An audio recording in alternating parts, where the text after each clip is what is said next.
오늘 함께 나눌 말씀은 창세기 3장 1절부터 8절의 말씀입니다.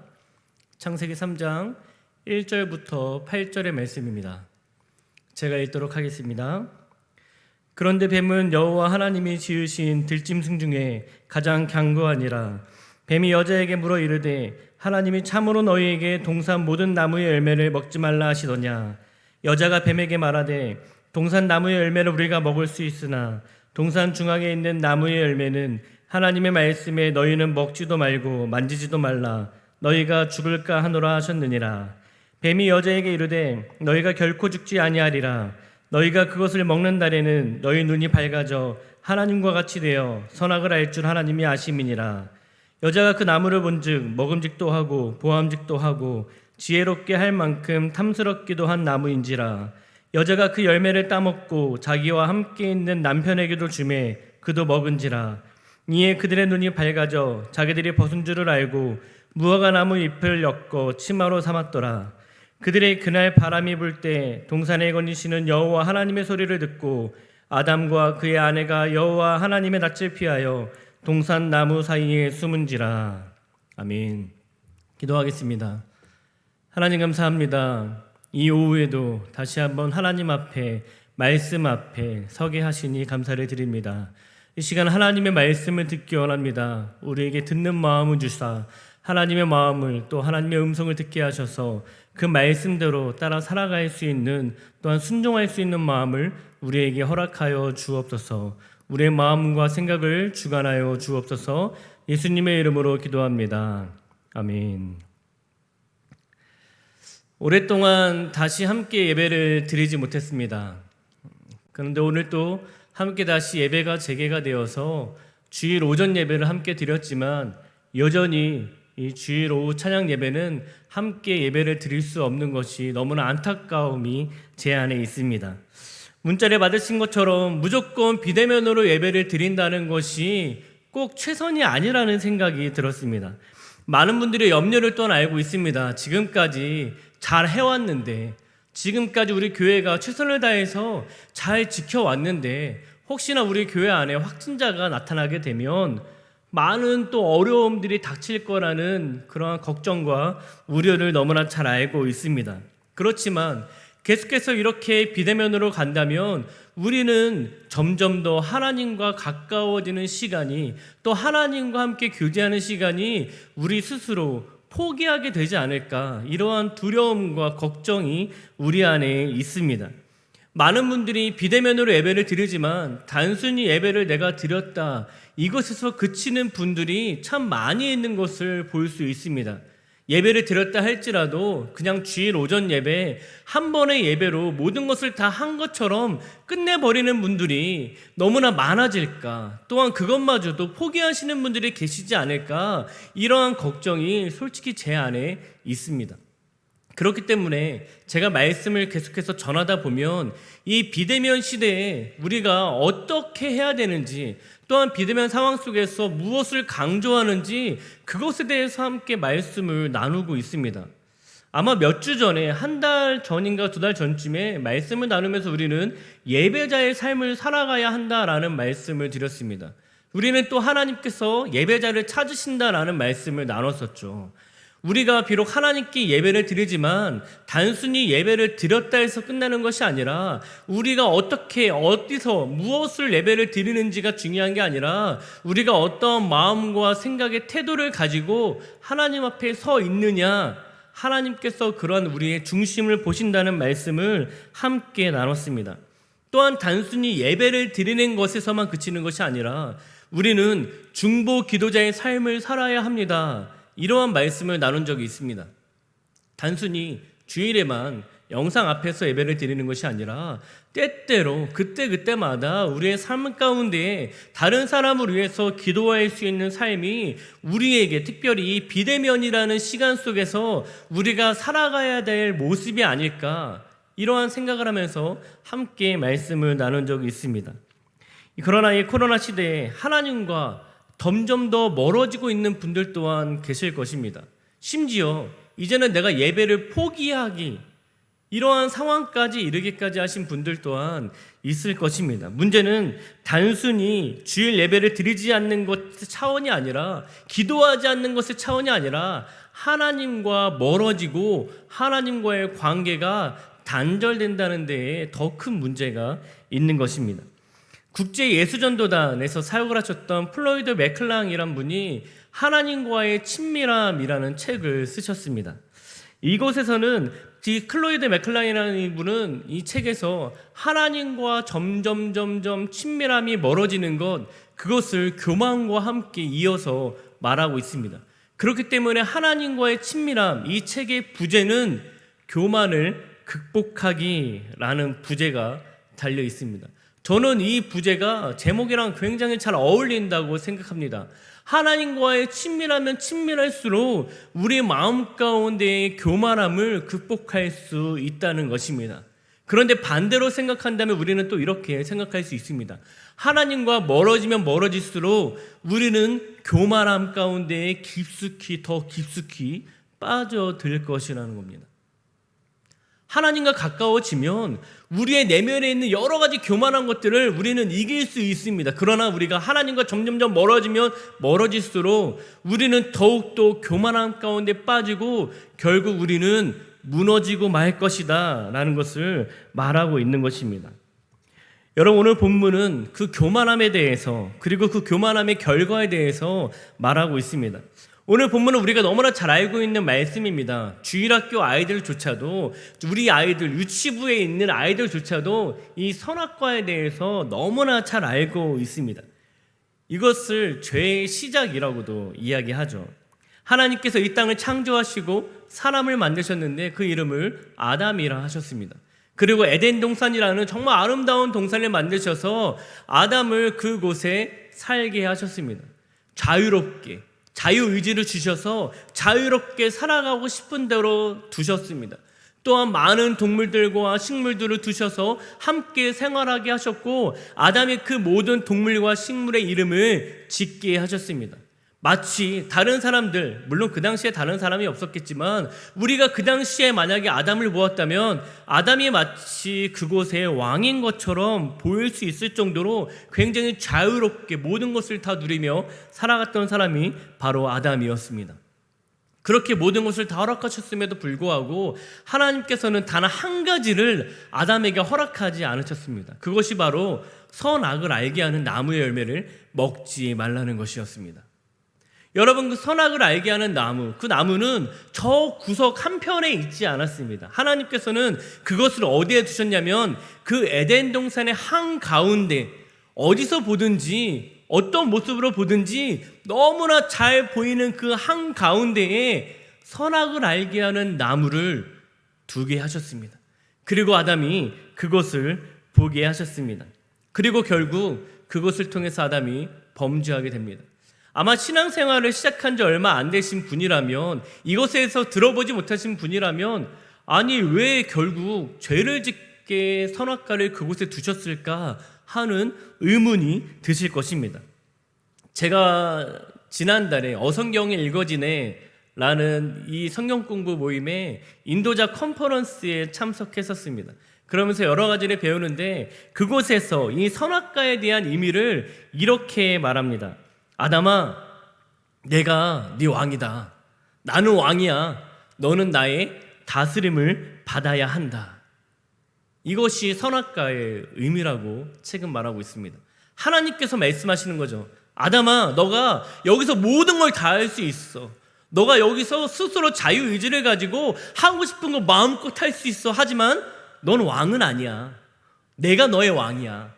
나는 왕이기 때문에 너는 나의 다스림을 받아야 해 라는 것입니다. 이어서 이렇게 말합니다. 사람이 사람으로서 제자리에 있지 않으면 사람은 즉시 신으로 변신해 버릴 수 있는 위대한 존재입니다. 하나님의 형상이기 때문입니다. 여러분, 아담이 그곳에서 이름도 다 지어가고 많은 동물들을 다스리고 내가 할 수 있는 모든 것을 다 할 수 있었습니다. 마치 왕과 같은 존재였습니다. 하지만 아담이 분명히 알아야 하는 것은 아담이 바로 피조물이라는 것입니다. 아담은 창조자가 아닙니다. 아담이 모든 동물과 식물들을 창조한 사람이 아니었습니다. 그는 신이 아니었습니다. 그러나 그가 하나님의 존재를 잊어버리고 하나님의 존재를 깨닫지 못하게 될 때 그는 신과 같이 되어버릴 수 있는, 자신이 신이라고 여길 수 있을 만한 그러한 존재라고 말하는 것입니다. 그렇기 때문에 하나님께서는 아담에게 알려주셨던 것입니다. 아담, 너는 왕이 아니야. 너는 신이 아니야. 너는 창조자가 아니야. 너는 피조물이야. 아담의 정체성에 대해서 정확하게 알려주는 것, 그것이 바로 선악과라는 것입니다. 그렇기 때문에 너의 인생이, 너의 주인이 너가 아니라 바로 나야. 그렇기 때문에 너는 나의 다스림을 받아야 해. 이것을 하나님께서 아담에게 알려주기 원하셨습니다. 그래서 항상 언제든지 볼 수 있도록 동산 한가운데에 선악과를 두셨던 것입니다. 하와가 선악과를 먹은 이유는 단순히 먹음직스럽고 보암직스럽고 자신을 지혜롭게 할 만큼 탐스럽기 때문이 아니었습니다. 뱀은 하와를 이렇게 유혹합니다. 오늘 본문 5절의 말씀입니다. 너희가 그것을 먹는 날에는 너희 눈이 밝아져 하나님과 같이 되어 선악을 알 줄 하나님이 아심이니라. 뱀은 하와에게 이렇게 유혹하는 것이죠. 너가 이것을 먹으면 하나님과 같이 될 거야. 하나님과 같이 될 거야. 여러분, 하와에게 있어서 하나님과 같이 되는 것, 그 마음 가운데 그런 유혹이 들어와 버린 것입니다. 그래, 내 삶을 내 마음대로 결정할 수 있어. 내가 원하는 대로 살아갈 거야. 그러한 교만한 마음, 그 마음이 그 안에 들어오기 시작한 것입니다. 그리고 선악과를 따먹은 것이죠. 여러분, 성경에서 정의하고 있는 교만은 우리가 알고 있는 일반적인 교만과는 다릅니다. 성경에서 말하는 교만은 우리의 삶 속에서 하나님의 성품과 주권을 인정하지도 않고 드러내지도 않은 채 자신의 삶의 방식대로 살아가며 하나님께 이렇게 대드는 것을 뜻합니다. 제 인생은 제 맘대로 할 테니 하나님은 간섭하지 마세요. 하나님이 필요하면 부를게요. 하나님이 필요하면 제가 부를 테니까 하나님, 제 인생에 간섭하지 마세요. 제 방식대로 제 마음대로 살아갈 거예요. 이것이 바로 성경에서 말하는 교만이라고 하는 것입니다. 그러나 잠언 16장 5절과 18절은 이렇게 말합니다. 무릇 마음이 교만한 자를 여호와께서 미워하시나니 피차 손을 잡을지라도 벌을 면치 못하리라. 교만은 패망의 선봉이요. 여러분, 하나님의 주권을 인정하지 않고 나의 삶을 내 것이라 여기고 내 마음대로 살아가는 것, 그것이 교만이며 하나님께서 그것을 미워하신다고 말합니다. 그리고 그것이 우리의 삶을 결국 망가뜨린다, 깨뜨린다라고 성경은 말하고 있는 것입니다. 여러분은 어떠하십니까? 여러분 마음 가운데 교만한 마음은 없으십니까? 우리가 앞서 말씀을 나눴던 것처럼 성경에서 말하는 교만, 내 삶은 내 거야. 내가 원하는 대로 살아갈 거야. 내가 최고야. 나는 왕이야. 나의 삶을 다스릴 만한, 내가 마치 나의 삶을 만든 것처럼, 창조자인 것처럼, 혹시 여러분 마음 가운데 이러한 교만함으로 살아가고 계시지는 않습니까? 여러분, 그런 교만의 결과가 무엇인지 아십니까? 오늘은 그것을 함께 나누고 싶은 것입니다. 교만의 첫 번째 결과는 이것입니다. 하나님과의 관계가 깨어지고 하나님과 멀어지게 됩니다. 오늘 본문 8절의 말씀입니다.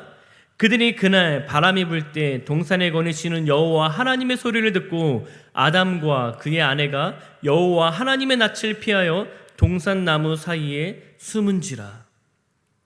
여러분, 선악과를 따먹기 이전에 아담과 하나님의 관계는 어땠을까요? 너무나 함께 사랑하며 서로 교제하며 그러한 시간들을 보내지 않았을까요? 저는 이렇게 상상할 수 있을 것 같습니다. 하나님, 어떻게 저런 동물들을 만드셨어요? 하나님, 이러한 식물들을 어떻게 만드셨어요? 하나님, 이러한 꽃, 이러한 구름, 이러한 하늘, 이러한 별 어떻게 만드셨어요? 하나님은 정말 대단한 분이세요. 하나님, 영광 받아주세요. 하나님, 높임 받아주세요. 하나님, 최고예요. 아담이 날마다 이러한 고백을 했을 거라는 상상을 해봅니다. 하나님이 이 땅을 다스리시는 왕이십니다. 하나님, 제가 그런 하나님을 사랑합니다. 하나님은 그 아담에게 뭐라고 말씀하시겠습니까? 내 아들아, 내 사랑하는 아들아, 내가 너를 너무나 사랑한단다. 내가 너를 위해서 모든 것을 다 줄 수 있다. 너가 이것을 먹고 싶으면 먹고 하고 싶으면 하고 너가 함께 이곳에서 행복하게 살거라. 내가 너를 보호하고 내가 너를 지켜주겠다. 함께 하겠다. 이러한 사랑의 교제 속에서 아담과 하나님은 날마다 살아갔을 것입니다. 그러나 그 교만한 마음이 아담을 사로잡고 하와를 사로잡고 선악과를 따먹은 이후에 하나님의 낯을 피하여 숨었다, 이렇게 말하고 있습니다. 하나님이 보고 싶고 만나고 싶고 함께하고 싶었던 그런 하나님의 존재에서 두렵고 피하고 싶고 숨고 싶은 존재로 변질되었다는 것입니다. 완전히 하나님과의 관계가 깨어진 것입니다. 우리는 이 코로나 시대에 깨어있지 않고 하나님과 더 가까이 나아가지 않게 된다면 우리도 이 아담과 하와처럼 결국 교만한 마음 가운데 범죄함으로 하나님을 두려워하게 되고 숨게 되고 피하게 되고 하나님으로부터 도망치고 싶은 마음이 우리를 사로잡게 될 것입니다. 여러분, 단순히 하나님께서 선악과를 먹지 말라고 말씀하신 이유는 그것이 어떤 종기에 보여서가 아닙니다. 그것이 바로 우리의 마음 가운데 교만하게 하고 하나님으로부터 멀어지게 만들기 때문입니다. 그리고 그 결과는 바로 죄라는 것입니다. 여러분, 다시 한번 여러분의 삶의 주인이 하나님이심을 인정하십시오. 여러분의 입술로 고백하십시오. 하나님, 나의 삶의 주인이 하나님이십니다. 나의 삶의 주인은 내가 아닙니다. 내가 모든 것을 결정하고 내가 하고 싶은 대로 살아가는 것이 아니라 하나님, 나의 삶의 주인이 하나님이시기 때문에 하나님께서 원하시는 삶을 제가 살아가기 원합니다. 이렇게 고백할 수 있는 우리 모두가 되어야 하는 것입니다. 여러분은 어떤 일을 결정함에 있어서 그 결정하는 기준은 무엇입니까? 여러분의 만족이십니까? 여러분의 쾌락이십니까? 아니면 하나님의 영광이십니까?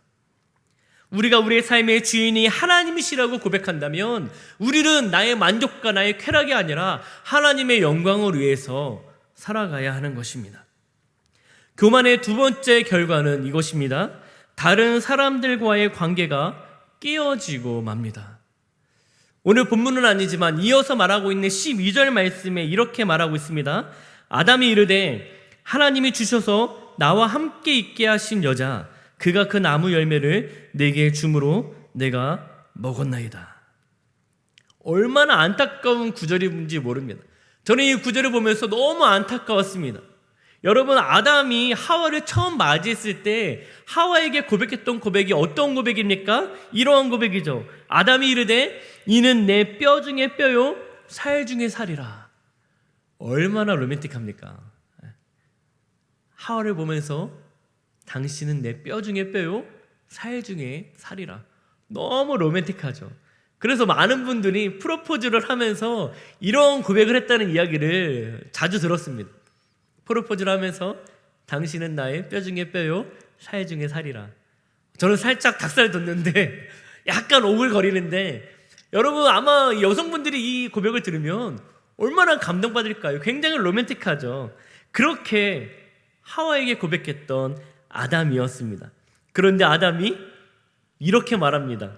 하나님이 주셔서 나와 함께 있게 하신 여자. 하나님이 주셔서 나와 함께 있게 하신 여자. 내가 고른 것도 아니고 내가 선택한 것도 아니고 하나님이 나에게 주셨기 때문에 어쩔 수 없이 함께 있으면서 나와 지냈던 여자. 제가 만약에 하와였다면 그 옆에서 저는 뺨을 한 대 쳤을 것 같아요. 와, 나한테 이렇게 살 중에 살이요 뼈 중에 뼈리라고 고백했던 이 남자, 와, 정말 배신감과 분노에 차올라서 뺨을 치고 정강이를 차고 아마 떠났을 것 같아요. 어떻게 그렇게 고백할 수 있을까? 내 뼈 중에 뼈요 살 중에 살이라고 했던 그 하와에게 그냥 여자라고 이야기합니다. 둘 사이의 관계가 어떻게 되었을까요? 완전히 깨어진 거죠. 교만해서 하나님과 같이 되고 싶은 마음에 하나님의 말씀에 불순종함으로 선악과를 따먹은 결과는 자신이 정말 사랑했던 그 하와와 아담이 관계가 완전히 깨어진 것입니다. 여러분, 교만은 관계를 깨어지게 합니다. 저희 집에 소은이, 소율이 아마 다 아시겠지만 소은이, 소율이가 종종 길을 가다 보면 갑자기 누군가 이렇게 이야기합니다. 집까지 먼저 도착한 사람이 1등 하면서 막 먼저 말한 사람이 달려갑니다. 그러면 누가 이길까요? 먼저 달려간 사람이 이기겠죠. 그리고 또 나중에 어디 가다 보면 어디까지 먼저 뛰어간 사람이 1등 하면서 막 달려갑니다. 그럼 먼저 뛰어간 사람은 또 1등 하겠죠. 그리고 막 자랑합니다. 내가 1등이야, 내가 1등이야, 내가 잘했어. 그러다 보면 결과가 어떻게 됩니까? 다툼이 일어납니다. 야, 왜 그래? 야, 너가 먼저 뛰어가는 게 어딨어? 야, 말하고 같이 뛰어야지 하면서 이러한 다툼이 일어나게 됩니다. 왜 그런 결과가 나타납니까? 1등 하고 싶어서, 내가 잘나고 싶어서, 내가 뭔가 뛰어나고 싶어서, 내가 저 사람보다 뭔가 더 낫다는 것을 증명해 보이고 싶은 마음에 사람들을 깔보고 무시하면서 내가 더욱더 우월감에 빠져서 사람들과의 관계가 깨어지는 것을 볼 때가 있습니다. 로마서 12장 16절에서는 이렇게 말하고 있습니다. 서로 마음을 같이하며 높은 데 마음을 두지 말고 도리어 낮은 데 처하며 스스로 지혜 있는 채 말라. 빌립보서 2장 3절은 또 이렇게 말합니다. 아무 일에든지 다툼이나 허용으로 하지 말고 오직 겸손한 마음으로 각각 자기보다 남을 낮게 여기고. 여러분, 우리는 겸손해야 합니다. 내가 더 잘할 줄 알지라도, 내가 더 뛰어나다 할지라도 여러분, 우리 안에 그러한 우월감 속에서 교만하게 된다면 결국 그 관계는 깨어지고 말 것입니다. 학교에서 근무하시는 한 분과 이야기를 나누면서 이 코로나 시대에 이 교직원들 사이에 일어나고 있는 갈등들에 대해서 이야기를 들었습니다. 여러분, 코로나 이전의 시대에는 이 신입교사가 학교에 오게 되면 오랫동안 교직에 계셨던 선생님들에게 질문도 하고, 이럴 때는 어떻게 해야 되나요? 무엇을 어떻게 해야 되나요? 그리고 아이들에게 어떤 마음과 어떻게 대해야 할까요? 이러한 여러 가지 다양하게 물어보면서 배움을 갖기도 했다고 합니다. 그러나 코로나 시대 이후에 변화된 것은 이제는 더 이상 교직에서 선생님들이 다른 여러 가지 중요한 것, 그 중에서 가장 중요한 건 바로 얼마나 컴퓨터를 잘 활용하느냐로 바뀌었다는 것입니다. 왜냐하면 이제는 줌으로도 수업을 해야 되고 비대면으로 여러 가지를 진행하다 보니까 신입교사들은 젊고 또 기술도 잘 알기 때문에 그런 것들을 너무나 잘 안다는 것입니다. 잘 활용한다는 것입니다. 그러나 아무리 오랫동안 교직에 계셨다 할지라도 컴퓨터를 다루지 않고 연세가 있으신 분들은 아무래도 줌과 비대면으로 수업을 진행하는 데 많은 어려움들이 있습니다. 그러니까 이 신입교사들이 아마도 그렇게 표현하지 않았지만 좀 무시했을 것 같습니다. 그리고 이 오래된 선임 선생님들에게 찾아가지 않았겠죠. 굳이 물어볼 필요가 없죠. 오히려 오래 근무하셨던 연세 있으신 또 경력이 있으신 선생님들이 자존심을 구겨가면서 자존심을 내려놓으면서 좀 도와달라고, 아마 그런 일들이 상상이 가지 않습니까? 그러다 보니까 그 마음에 갈등들이 있기 시작했다는 것입니다. 신입인데 컴퓨터 좀 잘한다고 해서, 좀 기술 좀 뛰어나다고 해서, 좀 그런 거 잘한다고 해서 우쭐대는 이런 모습들이 너무나 보기 싫고 자괴감에 빠지는 것입니다. 그러다 보니까 명예퇴직을 많이 하셨다는 이야기를 들었습니다. 내가 저 사람보다 더 낫다, 내가 저 사람보다 더 중요한 사람이야, 난 저 사람한테 별로 배울 게 없어, 내가 더 잘나, 이런 마음이 있다면 결국 그 관계는 깨어지고 만다는 것입니다. 그렇기 때문에 우리는 겸손한 마음으로 나보다 남을 더 낮게 여기는 그런 마음이 우리에게 필요합니다. 우리는 하나님께 그 마음을 구해야 합니다. 교만은 다른 사람과의 관계를 깨어지게 만듭니다. 세 번째 교만의 결과는 이것입니다. 나 자신과의 관계가 깨어지고 고통스럽게 됩니다. 창세기 3장 17절의 말씀입니다. 아담에게 이르시되 내가 내 아내의 말을 듣고 내가 내게 먹지 말라 한 나무의 열매를 먹었은즉 땅은 너로 말미암아 저주를 받고 너는 내 평생에 수고하여야 그 소산을 먹으리라. 여러분, 아담이 선악과를 먹기 전까지는 농사를 지을 필요가 없었습니다. 그 땅은 굉장히 축복된 땅이었습니다. 하나님께서 기르시고 하나님께서 모든 것을 다 이끌어 가시는 땅이었습니다. 그래서 먹은 것이 너무나 풍부하고 함께 마실 것들이 풍부했던 것이었습니다. 그러나 아담이 범죄함을 통해서 그 땅이 저주를 받고 결국 아담은 땀을 흘리면서 수고해야지만 소산을 먹을 수 있는 그런 상황이 되어버린 것입니다. 결국 자신이 망가지게 된 것이죠.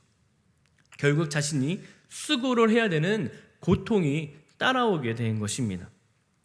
이 시대에도 교만이라는 것을 통해서 여러 가지 부정적인 영향들을 만들어냅니다. 그것이 바로, 그 중에 하나가 바로 열등감이라는 것입니다. 우리가 어떤 사람을 나보다 더 열등하게, 더 안 좋게, 더 못한 것으로 여긴다면 사람들은 그것을 무시하기 시작합니다. 그런데 반대로 내가 열등감에 빠지게 되면 어떻게 되는지 아십니까? 더 의기소침해지고 낮아지고 숨게 된다는 것입니다. 내가 마치 못나고 쓸데없는 존재로 여겨진다는 것입니다. 자신을 망치게 되는 것이죠. 이 시대에 많은 사람들이 심각한 우울증은 아니더라도 아마 대부분의 모든 사람들이 우울증이 있을 것이라고 이야기를 합니다. 그 중에 가장 대표적인 이유가 바로 SNS입니다. SNS에 많은 사람들이 자신의 상황들을 이야기하고 현재 자신이 찍었던 사진들을 올립니다. 그런데 대부분의 많은 사람들이 어떠한 사진과 글을 올립니까? 행복했던 거, 좋았던 거, 내가 선물 받은 거, 또한 내가 산 거, 고가의 제품, 내가 누군가로부터 칭찬받은 거, 좋아한 일들, 여행한 일들, 이러한 아주 사람들이 보기에 정말 부러워할 만한 것들을 SNS에 올리기 시작합니다. 그리고 그것들을 보는 많은 사람들의 마음 가운데 어떤 마음이 듭니까? 부럽기 시작하는 거죠. 아, 좋겠다. 나도 저거 갖고 싶은데, 나도 저기 가고 싶은데, 나도 저거 하고 싶은데, 나도 저렇게 칭찬받고 싶고, 나도 저렇게 좀 뭔가 자랑했으면 좋겠는데 내 삶엔 그런 게 없네? 하면서 계속해서 자신의 열등감 가운데 빠지고 결국 우울증이 생긴다는 것입니다. 여러분, 또한 교만할 때 우리는 반대로 많은 사람들이 우월감에 빠져 있지만 사람들에게 인정받지 못할 때, 칭찬받지 못할 때 우리의 마음 가운데의 서운함으로 그것이 다가올 때가 있습니다. 물론 우리는 위로도 받고 격려도 받아야 합니다. 그럼 더 열심히 하고 싶은 마음이 들 수 있습니다. 그러나 진짜로 교만한 마음 가운데 우리가 그렇게 인정받지 못한다면 우리는 서운한 마음에 들고 심지어 그것이 분노로 이어지기도 한다는 것입니다. 그리고 어떻게 말합니까? 여기 나 없으면 안 돼. 나 없으면 여기 안 돼. 나 때문에 돌아가는 거야. 이러한 마음과 고백을 하기 시작하는 것이죠. 그리고 그 고백과 그 마음이 자기 자신을 스스로 무너뜨리게 만드는 것입니다. 여러분, 마틴 루터는 그리스도인들의 가장 큰 덕이 무엇이냐는 질문을 받았을 때 주저하지 않고 겸손이라고 대답했습니다. 그리고 두 번째, 세 번째는 무엇이냐는 질문에는 또한 겸손이라고 대답했습니다. 여러분, 우리는 겸손해야 합니다. 그렇다면 우리는 어떻게 교만하지 않고 겸손할 수 있을까요? 첫 번째는 이것입니다. 우리는 겸손의 왕이신 예수 그리스도를 바라보아야 합니다. 여러분, 인간은 죄인이기 때문에 항상 자신의 인생의 주인이 되고자 하는 경향을 보입니다. 아니, 실제로 자신의 삶이 마치 자신의 것만이냐, 자신이 주인인 것처럼 자신이 원하는 대로, 자신이 생각하는 대로 살아가고 있는 사람들이 너무나 많이 있습니다. 그렇기 때문에 우리가 바라보아야 할 대상, 우리가 바라보아야 할 분은 오직 예수님이십니다. 그분의 삶을 우리가 본다면 아, 저게 겸손이구나, 아, 저렇게 해야 되는구나, 우리는 바라보아야 합니다. 이 땅에 어느 누구도 진짜 겸손을 우리에게 보여줄 수 있는 사람이 없습니다. 그렇기 때문에 우리는 겸손의 왕 대신 예수 그리스도를 날마다 바라보며 살아가야 하는 것입니다. 두 번째로 우리는 겸손하기 위해서 하나님과의 친밀한 시간을 가져야 합니다. 그것이 무엇이 되었든지 우리의 주인 되시는 하나님과의 시간을 보내면서 우리의 정체성에 대해서 날마다 생각해야 합니다. 우리의 정체성은 창조주가 아닙니다. 우리의 정체성은 피조물입니다. 이것을 기억해야 합니다. 그리고 창조주 하나님과의 시간을 보낼 때 우리는 더욱더 겸손해질 수밖에 없습니다. 그리고 우리는 예배를 통해서든지 기도를 통해서든지 찬양하는 시간을 통해서든지 우리는 하나님과의 친밀한 시간을 갖기 위해 몸부림쳐야 합니다. 그래야지만 우리는 창조주 하나님을 발견하고 그 발견함 가운데 우리는 피조물이라는 사실을 인지하고 날마다 기억하게 될 것입니다. 그렇게 우리 모두가 교만한 마음이 아니라 겸손함으로 하나님만이 우리의 주인 되심을 인정하면서 우리는 살아가야 합니다. 그럴 때 하나님께 허락하시는 정말로 삶의 기쁨과 평안함이 우리에게 충만하게 될 것입니다. 교만은 우리를 깨뜨립니다. 하나님과의 관계를 깨뜨리고 다른 사람과의 관계를 깨뜨리고 나 자신을 깨뜨리게 만듭니다. 그렇기 때문에 우리는 예수 그리스도를 바라보며 하나님과의 친밀한 시간을 가지며 겸손함을 구해야 합니다. 여러분, 이 시간에는 하나님과의 친밀함이라는 책에 나온 기도문으로 함께 기도하면서 마치고 싶습니다. 화면을 보시면서 화면에 보이시는 기도 제목을 함께 읽으시면서 예배를 마치도록 하겠습니다. 함께 읽겠습니다. 시작. 주 예수님, 저는 주님이 얼마나 교만을 미워하시는지 압니다. 저는 주님이 저를 대적하시는 것을 원치 않습니다.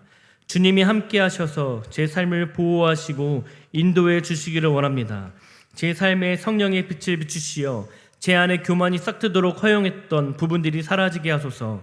주님의 용서 가운데로 저를 인도하사 주님 앞에서 겸손해질 수 있는 힘과 통찰력을 주소서.